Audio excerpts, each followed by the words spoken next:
ला ला ला ला ला ला ला ला ला ला ला ला।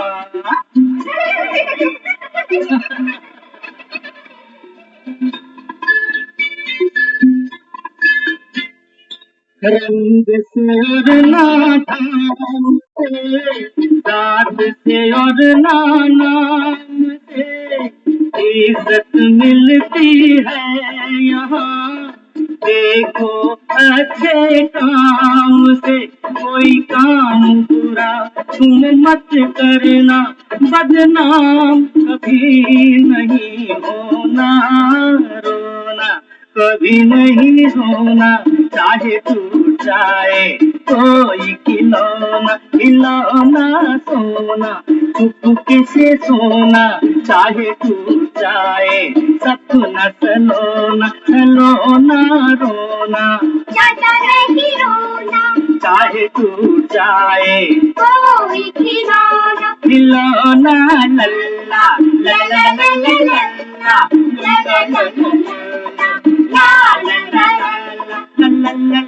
लल्ला। रोना कभी नहीं रोना, चाहे टूट जाए कोई खिलौना, खिलौना सोना चुपके से सोना।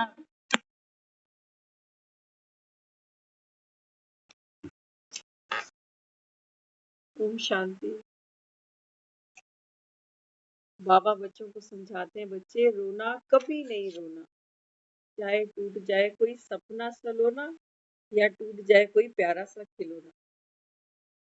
बाबा कहता है यहाँ साथ लेकर आए थे कुछ, जिन खिलौनों से खेलते हो बाबा कहता है सब यही तो मिले। बाबा कहता है यहाँ सब टूटने भी है, इसलिए बाबा कहता है बच्चे रोना कभी भी नहीं रो, क्योंकि रोना तो बाबा कहता है ये पराई चीज है। तो यहाँ आज की मुरली में बाबा यही समझाता है कि क्यों इंसान रोता है। बाबा कहता है बच्चे रोते तो अपनी चीज के लिए, अपने खिलौने के लिए रोते हैं ना। बाबा कहता है कि जो मेरापन है ये बाबा कहता है जड़ है। किस चीज की? बाबा कहता है तुमको रुलाने की, क्यों तुमने मेरा खिलौना समझा, मेरा सपना समझा। बाबा कहता है फिर तो रोना पड़ेगा। तो आज की मुरली में बाबा कहते हैं बच्चे आपस में तुम भाई भाई हो। आपस में एक माँ भी अपने बच्चों को रोज यही समझाती है लड़ो नहीं, सगे भाई बहन हो, क्यों लड़ते? बाबा क्या कहता है? बाबा कहता है तुम आपस में हो रूहानी भाई। सिर्फ दो चार की बात नहीं, बाबा कहता है एक ही बाप के सब बच्चे हो, तो आपस में सब भाई भाई हुए, तुम रूहानी स्नेह में रहना है। बाबा कहता है अभी तुमको रूहानी स्नेह में रहना है, ब्लड वाला रिश्ता नहीं कि हम दो हमारे दो। बाबा कहता है वो तो तुम ही कहते हो आजकल खून सफेद हो गए। इसलिए बाबा कहता है बच्चे तुमको रहना है आपस में रूहानी स्नेह से। सुखदाई बन सबको सुख देना है, गुणग्राही बनना है। बाबा कहता है अब क्या बनना है? शास्त्रों में सुनते थे ना सुखदेव, बाबा कहता है वास्तव में ये है सुखदेव। तुम सब बच्चे बाबा कहते हो, बाबा कहता है कि तुम सुखदेव के बच्चे हो, तो मास्टर सुखदेव तुम ही हो। इसलिए बाबा कहता है बच्चे गुणग्राही बनो, हर एक दो को बाबा कहता है सुख देते चलो। ऐसा सुख नहीं देना कि हम किसी से कंडीशन रखें कि पहले तू दे तब हम दे। बाबा कहता है ये दाता के बच्चे नहीं करते, ये तो मांग के देना, ये कोई देना थोड़ी हुआ। बाबा कहता है। फिर आज का क्वेश्चन है आपस में रूहानी प्यार ना होने का कारण क्या है? आज देखो घर घर में हम देखते हैं प्यार भी क्या है, हम सब जानते ही हैं क्या प्यार रह गया आजकल के समय में। कोई किसी के पीछे लगता भी है तो अल्टीमेटली अपने ही टारगेट्स है। वो मोह का रूप है जिसको आज हम प्यार देखते हैं। अपनों से प्यार, बेगानों से कोई प्यार नहीं। तो बाबा कहता है ये तो रोग पाला हुआ, तो इसको प्यार थोड़ी कहेंगे। बाबा कहता है आपस में रूहानी प्यार ना होने का कारण क्या है और रूहानी प्यार कैसे हो? तो बाबा ने आंसर में समझाया बच्चे देह भान के कारण देह भान के कारण। ये सबसे बड़ा बाबा कहता है कारण है तुम्हारे दुखों का। क्योंकि हम जो घर में परिवार में रहते हैं, हम सब एक दूसरे के रिश्ते में कुछ ना कुछ लगते हैं। कोई रिश्ते में बड़ा है, कोई छोटा है। रिश्ते के अकॉर्डिंग किसी की जिम्मेवारियां कुछ है, किसी की कुछ है। तो बाबा कहता है जब आप देह के भान में जाते हो, तो बाबा कहता है फिर गड़बड़ हो जाती। क्योंकि आज के समय में देखते हो जिसको जो करना चाहिए वो तो करता ही नहीं, वो कुछ और ही कर रहा है। हर आत्मा बाबा कहता है अभी अपने अपने संस्कार पर खेल रही है। और संस्कार कैसे हैं? पतित, मैले। खुद भी दर्द में है तो दूसरों को भी दर्द ही देंगे, बाबा कहता है। हाँ, इसलिए बाबा कहता है बच्चे अभी जो प्यार है, ये तो बाबा कहता है वायरस है, इसको प्यार नहीं कहते। देखो आज दुनिया में लव मैरिज करते हैं और थोड़े महीनों बाद पता चलता है डिवोर्स भी हो गया। ये तो लीगल एक्शन होते हैं तो पता चल जाता है। लेकिन ऐसे और कितने रिश्ते हैं जिनमें डिवोर्स नहीं होता, लेकिन बनती भी कहाँ है ना। हस्बैंड वाइफ का तो एक रिश्ता है, खत्म करना हो तो लीगल प्रोसेस है। बाकी रिश्तों में कोई लीगल फॉर्मेलिटी नहीं होती। लेकिन हम देख रहे हैं रिश्तों का स्तर आज कहाँ चला गया। किसी के पास किसी के लिए वक्त नहीं है। वक्त तो छोड़ो, दो मीठे बोल नहीं है जो फ्री आते हैं। कोई किसी से कंसर्न ही नहीं है, कोई जिए चाहे मरे। हाँ, और कोविड में तो हमने ये सब चीज रूबरू देखी है, रूबरू देखी है। हाँ, तो यहाँ बाबा कहता है कि बच्चे रूहानी प्यार ना होने का जो मेन रीजन है वो है देह का भान। ये देह का भान बाबा कहता है रूहानी प्यार होने नहीं देता। क्यों? क्योंकि सब एक दूसरे में कमियां देखते हैं। बच्चे माँ में कमी देखते हैं, माँ को आके कह देते हैं फलाने की माँ तो इतनी अच्छी है। माँ दूसरे के बच्चों को देखकर कहती है कि लोगों के बच्चे तो इतने सियाने हैं, ये निकम्मे बच्चे मेरे ही पास आने थे। तो सब क्या देखते हैं? एक दूसरे की कमियां दिखती है। क्योंकि देह का भान है ना, मेरे का भाव है। हमारे बच्चों से भी निकम्मे बच्चे दुनिया में है, लेकिन वो हमको कभी परेशान नहीं करते। क्यों? क्योंकि मेरे नहीं है। मेरे नहीं है, मेरे हैं, इसलिए हमको दर्द आता है कि मेरे बच्चे और ऐसे। हम तो क्या क्या करते थे और आजकल के बच्चे देखो, दो शब्द नहीं सुनते किसी के भी। हाँ, तो बाबा कहता है कि बच्चे देह के भान में क्या करते हैं, एक दो की कमियां देखते हैं। इसीलिए रूहानी प्यार नहीं रहता। इसीलिए नहीं रहता क्योंकि तुलना चलती है सारा जीवन तुलना चलती है। हाँ, तो बाबा कहता है आत्म अभिमानी बनते हैं तब स्वयं की कमियां निकालने का फुरना रहता है। बाबा कहता है जब मैं आकर तुमको आत्म अभिमानी बनाता हूँ, तब बाबा कहता है तुम अपनी कमियां देखते हो। तो बाबा कहता है तब तुमको ये आता है कि मेरे अंदर जो कमियां हैं मैं उनको बाहर करूं। बाप की श्रीमत बच्चे किसी के भी अवगुण मत देखो। अभी बाबा हमको श्रीमत दे रहा है, देखो सतयुग बनाना है ना तुमको। बाबा कहता है बच्चे कलयुग तो है, नो डाउट। लेकिन बाबा कहता है अभी किसी का अवगुण तुम देखो, किसी का अवगुण नहीं देखो। बाबा कहता है कोई विशेषता है, सभी के अंदर है, किसी में कुछ तो किसी में कुछ। बाबा कहता है बस वो देखो। तो विशेषता देखते देखते बाबा कहता है तुम खुद विशेष बन जाओगे। और किसी की कमियां ढूंढते ढूंढते, हाँ, बाबा कहता है तुम भी क्या बन जाओगे। जो किसी की कमियां ढूंढता है ना, लोग उसको क्या कहते हैं। हमारे भी घर के पास में है एक दो ऐसे करेक्टर। लोग उनको कहते हैं देखो आज तक बैठा हुआ है बाहर। आज तक भी नहीं, वो तो अभी तक है। अभी अभी किसी के घर में क्या हो रहा है वहां से रिपोर्ट मिल जाती। तो ये लोग क्या करते हैं सारा जीवन। हाँ, तो बाबा कहता है बच्चे किसी का अवगुण मत देखो। सबसे जास्ती गुण एक बाप में है। बाबा कहता है इस संसार में अगर कोई महिमावान है, गुणवान है, तो केवल एक मैं हूँ। मेरे आगे बाबा कहता है तुम किसी को ला नहीं सकते कि ये बहुत बढ़िया है। हाँ, इसलिए बाबा कहता है अभी बाप को देखो और बाप समान बनो। ओम शांति। बाप बैठ बच्चों को शिक्षा देते हैं तुम भाई भाई हो, आपस में तुम्हारा रूहानी प्रेम चाहिए।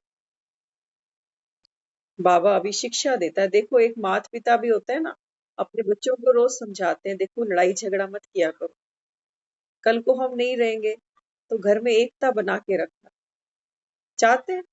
आज भी कई लोग हैं जो बेचारे सोचते हैं हमारे जाने के बाद रसोई एक ही रह जाए, लेकिन रहती नहीं है, रहती नहीं है। हाँ, तो बाबा कहता है कि बच्चे बाप की तो श्रीमत है, आपस में तुम भाई भाई हो तो रूहानी प्रेम चाहिए, तुम्हारा था तो बराबर। बाबा कहता है सतयुग में था तुम्हारा रूहानी प्रेम, लेकिन अब नहीं है। मूल वतन में तो प्रेम की बात ही नहीं रहती। बाप शिक्षा देते बच्चे, आजकल आजकल करते करते समय बीतता जा रहा है। बाबा रोज कहता है ना सतयुग आ रहा है आ रहा है, ये सोचो एक एक दिन जल्दी जल्दी आ रहा है। बाबा कहता है आजकल आजकल करते करते समय बीतता जा रहा है। मैं तुम सबका बाप हूँ, तुम्हारा एम ऑब्जेक्ट है सतु प्रधान बनने की। बाबा कहता है समय बड़ा कम है।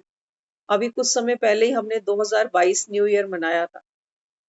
अभी लगता है थोड़े दिन पुरानी ही बात है, और अब 23 भी आने वाला। सालों के साल कैसे बीतते चले जाते हैं। हाँ, तो बाबा कहता है बच्चे, तुम्हारा मैं तुम सबका बाप हूँ और तुम्हारी एम ऑब्जेक्ट क्या है, सतो प्रधान बनने की। पहली तारीख से लेकर आज 5000 वर्ष से बाकी कुछ वर्ष आकर रहे हैं। पहली तारीख माना सतयुग में बाबा कहता है पहली तारीख से लेकर आज, बाबा कहता है ये कलयुग के अंतिम चरण में तुम आकर खड़े हुए हो। अब बाबा कहता है बच्चे बस कुछ वर्ष की और बात है, और सबके पास वर्ष नहीं है, सबके पास वर्ष नहीं है। कुछ ऐसे भी बाबा के बच्चे हैं जो जीते जी ज्ञान को छोड़ देते हैं। बाबा कहता है जिसके जितने प्रारब्ध में है, ऐसा नहीं कि कोई मरेगा तभी ज्ञान, बीच में ही माया छुड़वा देती है, वो बीच में ही तलाक दिलवा देती है कि छोड़ इसको, ये कैसा तेरा साथी है जो दिखता भी नहीं। हाँ, तो फिर क्या करते हैं, बाप का हाथ बीच में छोड़ देते। तो बाबा कहते हैं बच्चे समय ज्यादा नहीं है, जब तक प्रीत बुद्धि है तब तक तो लेते रहो। माया बीच में आकर फिर से कोई ऑब्स्टेकल डालेगी, बाबा कहता है तुम बाप से दूर हो जाओ। इसलिए बाबा कहता है मुरली रोज सुनोगे तो बुद्धि तुम्हारी फिल्ट होती जाएगी। रोज मुरली नहीं सुनेंगे क्योंकि दुनिया में तो बैठे ही है ना, कान तो खुले ही हैं, आंखें भी खुली हैं, तो बाहर का तो कुछ ना कुछ जा ही रहा है अंदर। बाबा कहता है फिर बुद्धि वहीं फंस जाती है। थोड़े दिन लगता है कि चलो आज नहीं सुन पाए, आज जरूरी काम था, 2 दिन बाद सुन लेंगे, लेकिन बाबा कहता है वो जरूरी काम तो खत्म ही नहीं होते। जिंदगी बाबा कहता है खत्म हो जाती। हाँ, इसलिए बाबा समझाते हैं बच्चे अब तो थोड़ा समय बचा है। आजकल करते सतयुग पूरा हुआ, त्रेता भी पूरा हुआ, द्वापर भी पूरा हुआ, कलयुग भी पूरा होना है, और बाबा कहता है अब तो ये संगम युग भी पूरा होने वाला है। समय तो बाबा कहता है बीतता जा रहा है। हम कहते हैं ना देखो सर्दियों में अभी मौसम चेंज हो गया, तो कहते हैं आजकल दिन छोटे हो गए, रातें बड़ी हो गई, लेकिन है तो 24 ही घंटे, है ना। तो बाबा हमको यहाँ क्या समझाता है बच्चे, समय का जो चक्र है ये तो निरंतर घूमता है। तुम इसको सो के बिताओ या बाबा कहता है पुरुषार्थ करके बिताओ, समय का चरखा बाबा कहता है ये चलता जा रहा है। तुम्हारी वह रूहानी खुशी अभी गुम हो गई। कलयुग तक आते आते बाबा कहता है आपकी रूहानी खुशी, क्योंकि रूहानी खुशी ऐसी है बाबा कहता है जो अविनाशी थी, लेकिन बाबा कहता है बाप को भूल गए, और अंत तक आते आते बाबा कहता है अभी आत्मा बिल्कुल तमो प्रधान बन बैठी। तो बाबा कहता है इसी समय मैं आता हूं फिर से आत्म ज्योति जगाने, ताकि रूहानी खुशी बच्चों को वापस मिल जाए। रूहानी खुशी गुम हुई है, रूह थोड़ी गुम हो गई। रूहानी खुशी बाबा कहता है नीचे आते आते गुम हो गई, लेकिन रूह तो भीतर है ना। बाबा कहता है इसकी बैटरी चार्ज करेंगे खुशी फिर से आ जाएगी।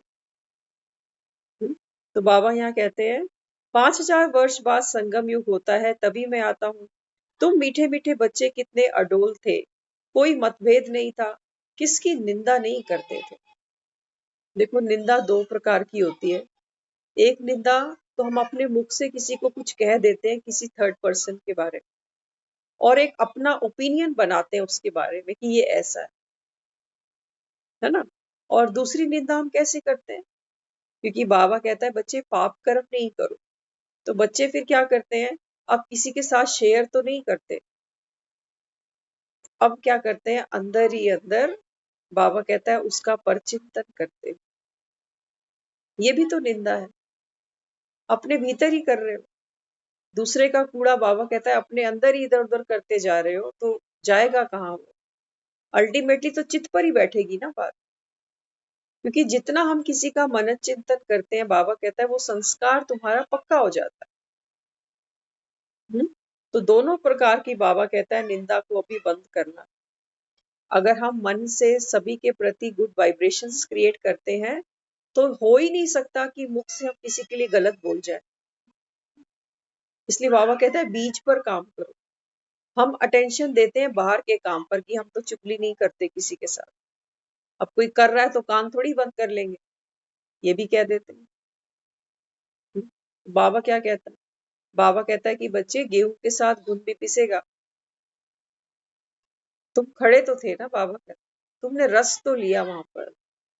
बाबा कहते तुम्हारा संस्कार बन रहा है, ऐसे ही तो माया आती है, ऐसे ही माया आ जाती है। हाँ, तो बाबा कहते हैं कि बच्चे अभी सबको गुणवान बनाने की कोशिश करो, तो कभी भी दुख नहीं होगा। बाप तो सुखदाई है, तो सदा सुख देने का फुर्ना रखो और कोई बात नहीं सुनो। कई बार क्या होता है, जो ज्ञान में चलते हैं ना, तो बाबा रोज कहता है बच्चे तुमको सबको सुख देना है। तो घर में जो एक आत्मा ज्ञान में चलती है ना, वो सब कुछ समा कर अपने भीतर, अपने अंदर सामना करने की शक्ति, सहन करने की शक्ति अपने अंदर डेवलप करके वो दूसरी आत्माओं को सुख देने लगती है। तो कोई और आकर कहता है अरे तुम कब तक पिसोगे, कब तक बर्दाश्त करोगे, ये तो सर पे चढ़ जाएंगे तुम्हारे। तो बाबा कहता है फिर यहाँ क्या करते हैं? बाबा कहता है बाप सुखदाई है, तो बाबा कहता है तुमको भी सुखदाई बनना है, लेकिन दूसरों की बातें नहीं सुनना। बाबा कहता है दूसरों की बातें सुनोगे, स्थिति गिर जाएगी। स्थिति गिरेगी, बाबा कहता है फिर शक्तियां गायब। ना तो सहन कर सकते हो, ना बाबा कहता है फिर किसी को सुख दे सकते बातें तो सुनने को मिलती हैं ना, जैसे सुन लेते हैं, उसमें एक ही बस स्थिति को गिरने नहीं देना, तुमने अपने ऊपर उस चीज का असर नहीं होने देना। हो। बिल्कुल। बाबा कहता है कि बातों का प्रभाव आपकी मन और बुद्धि पर ना पड़े, है ना। बातों का प्रभाव आपकी मन और बुद्धि पर बाबा कहता है नहीं पड़े। और उसके लिए हमको क्या करना पड़ेगा? एंटीबायोटिक लेनी पड़ेगी ना। हाँ, तो बाबा कहता है फिर मुरली रोज सुननी पड़ेगी। ऐसे शक्ति नहीं आ जाती कि हम सोचे हमको पता तो चल गया कि बाबा कहता है कि बच्चे दूसरों की बातें नहीं सुनो, लेकिन आज आत्मा में उतनी पावर नहीं है। हो सकता है हम एक बात को सुन के निग्लेक्ट कर दें कि ठीक है कोई बात नहीं, लेकिन जब दो तीन बातें सामने आती हैं तो हमारे पास वो शक्ति नहीं है। इसलिए बाबा कहता है बच्चे ये ज्ञान का अमृत ये रोज तुमको पीना है, ताकि विष का असर तुम पर ना हो। ये तो जहर है ना, बाबा कहता है। तो विष का असर नहीं हो तो उसके लिए बाबा कहता है अमृत तो पियो। तो यहाँ बाबा कहते हैं बच्चे फिर दूसरों की बात नहीं सुनो। खामियां भी ऐसी हैं जो फिर खुद भी समझ नहीं सकते। बाबा कहता है कमियां ऐसी ऐसी बच्चों में है जो तुम खुद भी नहीं समझ सकते कि ये हमारे में कमी है। बाबा कहता है ये कोई दूसरी आत्मा तुमको आकर रियलाइज कराती है। सोचो, आज हम ये सोचते हैं कि हम तो मुरली रोज सुनते हैं ना, अब हम गुस्सा नहीं करेंगे, मैं शांत स्वरूप आत्मा। हमने तो अपने आप को समझ लिया कि मैं शांत स्वरूप। अब बाबा कहता है कि कोई भी आत्मा आकर सामने आपका अगर प्रेशर बढ़ा दे, कोई बात ऐसी कर दे, तो बाबा कहता है फिर वो आत्मा क्या कर रही है? वो आपकी सेवा करती है कि देखो, चेक करो आपके अंदर तो आज भी गुस्सा है। हाँ, तो यहाँ बाबा कहता है कि बच्चे कमियां तो ऐसी ऐसी हैं जो खुद भी समझ नहीं सकते, दूसरे समझते हैं कि इनमें ये कमियां हैं। अपने को तो बहुत अच्छा समझते हैं, परंतु कहाँ ना कहाँ उल्टा बोल निकल पड़ता है। अपने को मियाँ मिट्ठू समझ लेते हैं। बाबा कहता है थोड़ा सा ज्ञान सुनते हैं तो सोचते हैं कि भी हमारे जैसा तो कोई है ही नहीं। बाबा कहता है अपने को मुंह मियाँ मिट्ठू समझ लेते हैं। बाप कहते हैं बच्चे मियाँ मिट्ठू तो एक मैं ही हूँ। बाबा कहता है मियाँ मिट्ठू तो एक मैं ही हूँ, तुम सबको मीठा बनाने आया हूँ। बाबा कहता है मैं हूँ प्रेम का सागर, मैं हूँ ज्ञान का सागर। अब बाबा देखो क्या कर रहा है, मियाँ मिट्ठू बन रहा है ना। अपना परिचय दे रहा है हमको, तो वो जैसा है वैसा हमको बता रहा है। तो बाबा कहते हैं मुंह मियाँ मिठू तो एक मैं ही हूँ।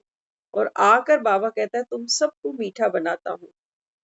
देवताओं के आगे जाते हैं तो अपने से जैसे घृणा आ जाती है। भक्तों की बाबा ने बात समझाई।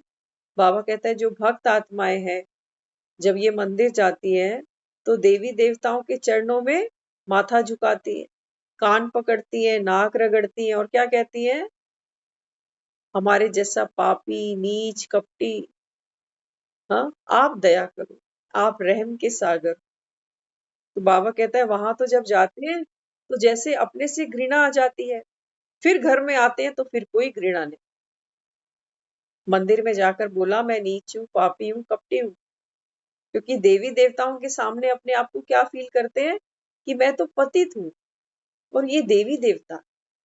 बाबा कहता है मंदिर में तो तुमको खुद से घृणा आ जाती है, लेकिन जब घर आते हो बाबा कहता है घृणा गायब, यहाँ तो शहंशाह हो।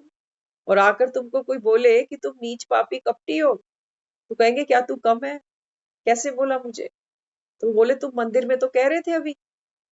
बोले मंदिर की और बात है, लेकिन यहाँ थोड़ी हम नीच पापी कपटी हैं।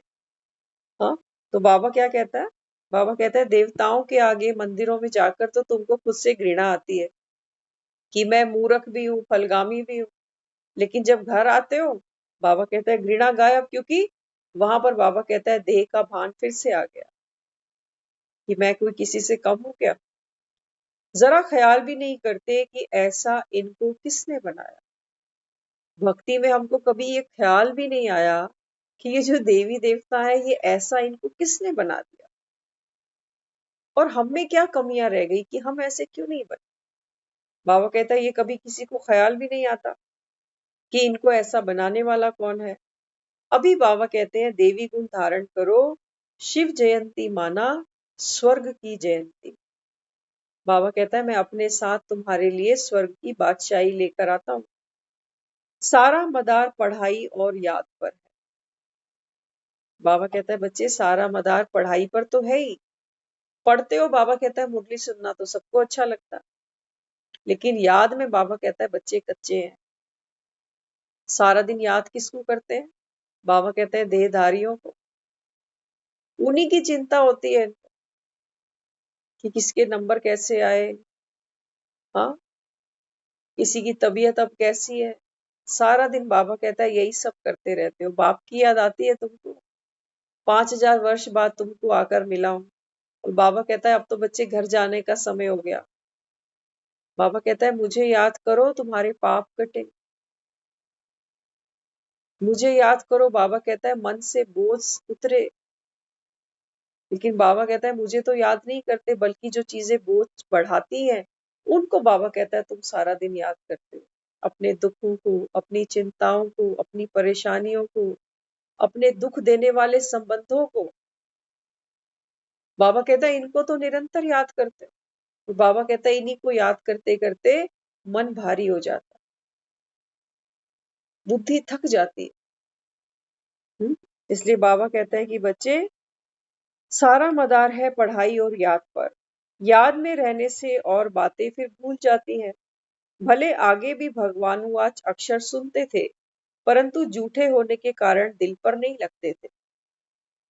बाबा कहता है शास्त्रों में भी लिखा हुआ है भगवानुवाच, पढ़े बाबा कहता है तुमने ये अक्षर, लेकिन कभी भगवानुवाच माना भगवान ने कहा। बाबा कहता है कभी ये बात तुम्हारे दिल तक लगी ही नहीं।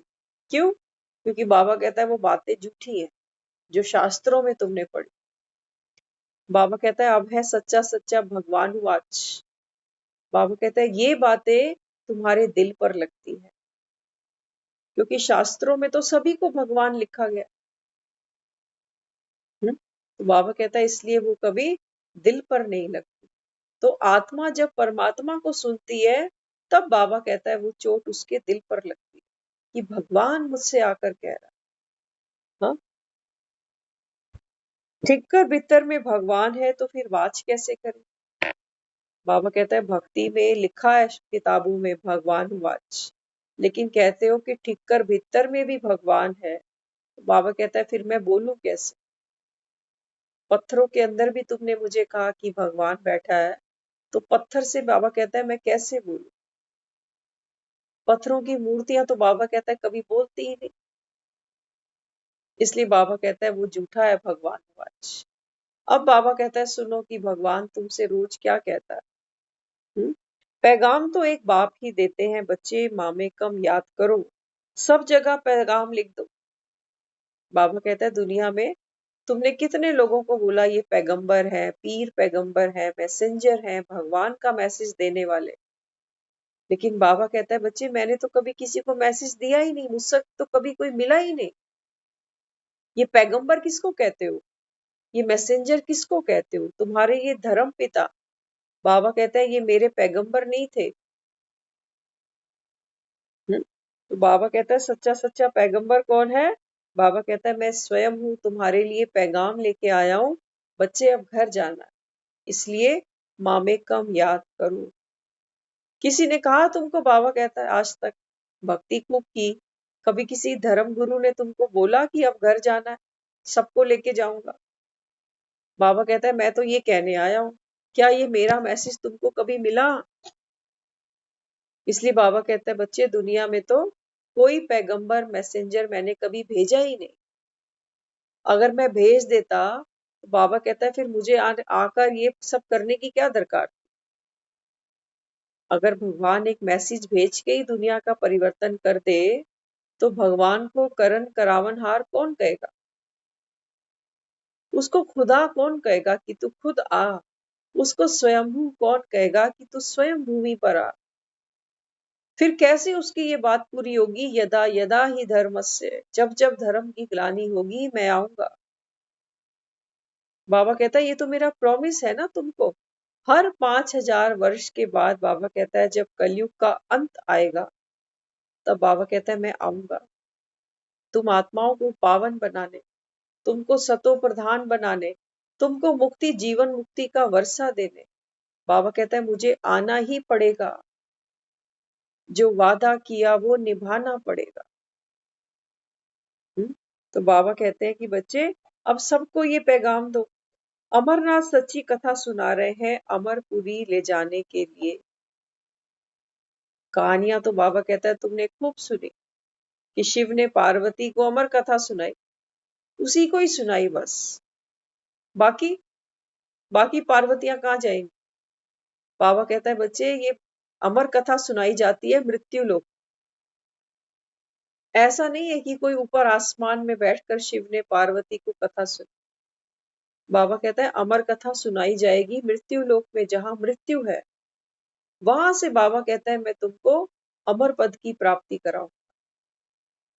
तो इस समय परमात्मा शिव अपनी पार्वतियों को ये अमर कथा सुना रहे। तो यहाँ बाबा समझाते हैं बच्चे अमरपुरी ले जाने के लिए अमरनाथ तुमको सच्ची अमर कथा सुना रहे हैं। वह है मृत्यु लोक और नीचे है, बाबा कहता है वह तो है अमर लोक और नीचे है मृत्यु लोक। सीढ़ी है ना, 84 की जो हमने सीढ़ी देखी, 84 जन्मों की सीढ़ी देखी ना, चित्र में बाबा दिखाता है। तो देखो कोई दुनिया से भी जाता है ना तो कई लोग क्या कहते हैं, कहते हैं सीढ़ी दान कर दी, साथ में सोने की सीढ़ी चढ़ के गया। बाबा कहते हैं वो इतनी पतली सी तो तार होती है, एक उंगली भी उसमें नहीं आए तो सोचो आदमी उसमें कैसे चढ़ेगा। लेकिन बाबा कहता है वास्तव में ये बात कौन सी है? केवल एक भगवान ही है जो हम आत्माओं को ये सीढ़ी चढ़ाता है। कौन सी? मृत्यु लोक से अमर लोक की सीढ़ी चढ़ाता है, स्वर्ग की सीढ़ी चढ़ाता है। नरक में पड़े हैं अभी सारे, बाबा कहता है। बाबा कहता है यहीं से तुमको सीढ़ी चढ़ाकर माना आत्मा को निर्विकारी बनाकर, आत्मा का श्रृंगार करके, आत्मा को पवित्र बनाकर बाबा कहता है मैं अभी अमरपुरी में ले जा रहा हूं। इसको बाबा कहता है सीढ़ी चढ़ना। क्योंकि चढ़ाई तो आपको पता है ना, चढ़ाई चढ़ने में तो कठिनाई होती है ना। तो बाबा हमको रोज कहता है कि बच्चे बाप की तो श्रीमत है, सबको सुख देना है, किसी से दुख लेना ही नहीं। हाँ, तो बाबा कहता है बच्चे क्या कहते हैं, बाबा बड़ा मुश्किल है, ये तो बड़ा मुश्किल है। बाबा कहता है चढ़ाई तो मुश्किल ही होती है, लेकिन राम की शक्ति लो, और बाबा कहता है बड़े चढ़ो, ये है सच्ची सच्ची चढ़ाई जो आत्मा को चढ़नी है उस परमात्मा की शक्ति लेकर। तभी बाबा कहता है तुम महावीर बनते हो। ये है सीढ़ी जो मृत्यु लोक से आत्मा उस अमर लोक में प्रवेश करती है, माना कलयुग से स्वर्ग में जाती है। बाकी बाबा कहता है तुम्हारे ये पंडित जो भी कुछ कराएं, घाटों पर बिठाकर कैसा भी दान, कैसी भी पूजा, बाबा कहता है इससे सदगति नहीं हो सकती। आत्मा को पुरुषार्थ करना पड़ेगा। आत्मा को बाबा कहता है आत्मचिंतन करना पड़ेगा, प्रभु चिंतन करना पड़ेगा, तब बाबा कहता है आप अमर पद की प्राप्ति करते हो।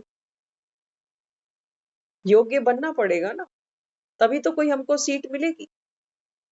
हाँ, तो यहाँ बाबा कहते हैं बच्चे ये है सीढ़ी, शिव बाबा प्रवेश करके तुमको पढ़ाते हैं, यह है वंडरफुल युगल। बाबा कहता है अभी मैं ब्रह्मा के तन में प्रवेश होकर तुमको ये अमर कथा सुना रहा हूं। बाबा कहते हैं ये क्या है, परफेक्ट युगल है। युगल माना पति पत्नी। बाबा कहते हैं शिव परमात्मा तो कौन है, पति है, और ये ब्रह्मा कौन है, बाबा कहता है ये मेरी पत्नी बन गई, क्योंकि इसी के द्वारा बाबा कहता है मैं तुम बच्चों को अडॉप्ट करता हूं। इसीलिए सृष्टि में ब्रह्मा को आदि देव परमात्मा का जो है सब्स्टिट्यूट बताया, आदि देव प्रजापिता ब्रह्मा बोला गया। प्रजापिता माना साकारी दुनिया के पिता ब्रह्मा बाबा। तो बाबा कहते हैं देखो फिर माताओं को संभालने के लिए अडॉप्ट किया, बच्चों में से एक को फिर मुकर्रर भी किया। बाबा कहता है ब्रह्मा के बाद फिर मम्मा को भी मुकर्रर किया, ताकि साकारी पार्ट में जो माताएं कन्याएं हैं उनकी संभाल हो सके। यह ब्रह्मपुत्र नदी सबसे बड़ी नदी है, त्वमेव माता च पिता इनको कहते हो। नदियों में सबसे बड़ी जो नदी बताते हैं वो कहते हैं ब्रह्मपुत्रा नदी है। हाँ, तो बाबा कहते हैं बच्चे ये सबसे बड़ी नदी है। इसी नदी की महिमा क्या करते हैं, त्वमेव माता च पिता त्वमेव, माना ब्रह्मा बाबा की बात है। जितना याद करेंगे उतनी चमक आती जाएगी। खुशी में तीर्थों पर कितना दौड़ दौड़ कर ऊपर जाते हो। बाबा कहते हैं चढ़ाई तो चढ़ते हो ना, मंदिरों की परिक्रमाएं करते हो, कितनी ऊंची ऊंची चढ़ाइयां चढ़ जाते हो, बड़ी बड़ी चोटियों पे पहुंच जाते हो। और बाबा कहते हैं वहां तो नाचते कूदते जाते हो, कितने उमंग उत्साह में जाते हो। हाँ, तो बाबा देखो समझाता है कि खुशी में तीर्थों पर कितना दौड़ दौड़ के चढ़ाई चढ़ते हो। यहाँ भी बाबा कहता है जब याद की यात्रा में चढ़ोगे तो बाबा कहता है भीतर चमक आएगी, खुशी आएगी। फिर आज का वरदान सुनाया, पवित्रता के फाउंडेशन को मजबूत कर अतीन्द्रिय सुख का अनुभव करने वाले संपूर्ण और संपन्न भव। पवित्रता के फाउंडेशन को मजबूत कर, तो सबसे बड़ा हमारा फाउंडेशन क्या है, पवित्रता का।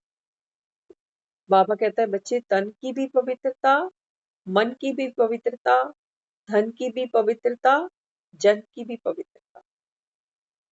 अब तन की पवित्रता तो हमको दुनिया ने सिखाई है कि रोज नहाओ धो, अच्छे साफ कपड़े पहनो, साफ जगह पे बैठो, साफ खाना खाओ, ये तो सब हम एक्सपर्ट हैं।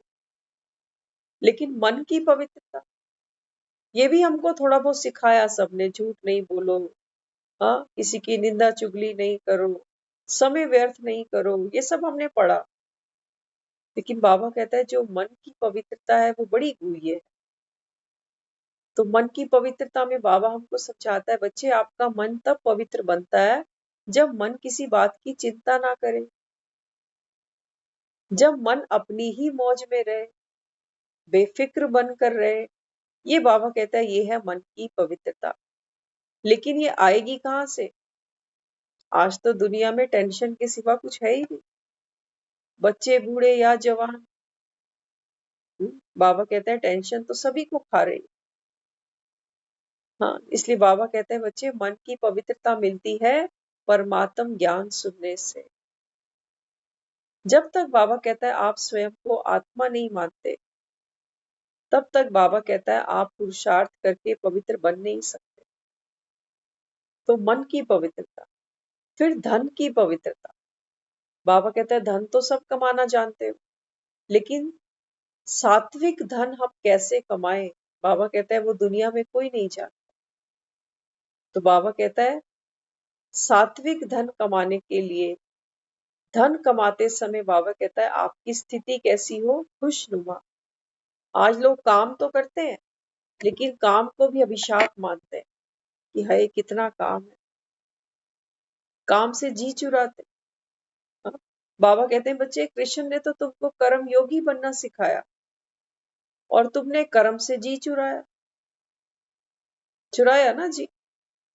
हाँ, आज घरों में रोटी कम बनती है, ब्रेड से काम चलाते हैं। कहते हैं आज मेड ही नहीं आई, आज ब्रेड ही खा लेते। तो बाबा कहता है बताओ अपने लिए ही पुरुषार्थ नहीं हो रहा तो दूसरों को फिर क्या करके दे। इसलिए बाबा कहता है धन की पवित्रता कैसी हो, बाबा कहता है धन जो कमाओ वो बाबा कहता है आपकी स्थिति पर डिपेंड करता है कि खुश होकर आपने कर्म किया। और बाबा कहता है किसी के हक का पैसा कभी नहीं मारो, पैसा ऐसा कमाओ जिसमें दूसरे की दुआएं भी साथ में आए, ऐसा पैसा। हाँ, और बाबा कहता है फिर जन की पवित्रता, रिश्ते, बाबा कहता है रिश्ते तो है संसार में, लेकिन इनमें भी पवित्रता हो, माना न्यारे बनकर, बाबा कहता है प्यारे बनना। आज पवित्रता नहीं है रिश्तों के अंदर, इसलिए दुनिया में कहते हैं कि बस मुंह पर कुछ और है, पीठ के पीछे फिर कुछ और है लोग। तो बाबा कहते हैं बच्चे ये चारों प्रकार की पवित्रता जब आपके पास होगी, हाँ, तो बाबा कहता है फिर आप संपूर्ण और संपन्न अनुभव करेंगे। इसके बिना बाबा कहता है आप कभी भी संपूर्ण और संपन्न बन नहीं सकते, क्योंकि फिर दूसरों से उम्मीदें बांधते कि दूसरा करके दे दे, दूसरा हमको खुश कर दे, इसकी वजह से हमारे जीवन में कुछ खुशी आ जाए, ये हमको रिगार्ड दे दे। हाँ, तो बाबा कहता है बच्चे ये चारों प्रकार की पवित्रता जीवन में धारण हो। आज का फिर स्लोगन है सदा एक के अंत में खोए हुए रहना, यही एकांतवासी बनना है। बाबा कहता है दिल से सिर्फ एक मुझे ही याद करो। कई लोग पूछते हैं ना आपको हमारी याद नहीं आती, आप कभी फोन ही नहीं करते। तो बाबा क्या कहता है, बाबा कहता है उनको याद करके क्या मिलेगा, मिलेगा कुछ। हाँ, तो बाबा कहता है बच्चे दिल से एक बाप को याद करो, रिश्ता निभा लेना, कर लेना फोन कभी कभी, क्योंकि नाराज किसी को नहीं करना। लेकिन बाबा कहता है आपकी दिल की प्रीत एक केवल बाप से हो, क्योंकि बाबा कहता है बाप को जितना याद करोगे मन निर्मल बनेगा, शांत बनेगा, पवित्र बनेगा। बाकी दुनिया में लगाओ किसी को फोन कभी, हाँ, पहली बात ही क्या होती है और कोई नहीं था जी, तो हमारे पास अगर नहीं होगी तो वो तो तैयार लेकर बैठा हुआ है बहुत दिन की, वो सब कुछ परोस के खिलाएगा हमको, एक एक महीने पहले की रोटी हमारे सामने रखेगा कि ये खाओ। ये बासी खबर आपने सुनी नहीं, आपको पता नहीं इसके बारे में। हाँ, तो बाबा कहता है फिर वहां क्या करते हो, व्यर्थ बुद्धि में भरते हो, फिर उसका चिंतन चलता है, क्योंकि बुद्धि है, ग्राइंडर में कुछ डाल दिया तो वो तो घूमेगा ही ना ग्राइंडर के अंदर, तो बुद्धि तो सारा दिन ग्राइंडर की तरह चलती है। हाँ, इसलिए बाबा कहता है बच्चे डालने से पहले सोच लो कि भीतर क्या गया। इसलिए बाबा समझाता है कि बच्चे प्रीत सिर्फ एक बाप से और रीत बाबा कहता है दुनिया से। ओम शांति।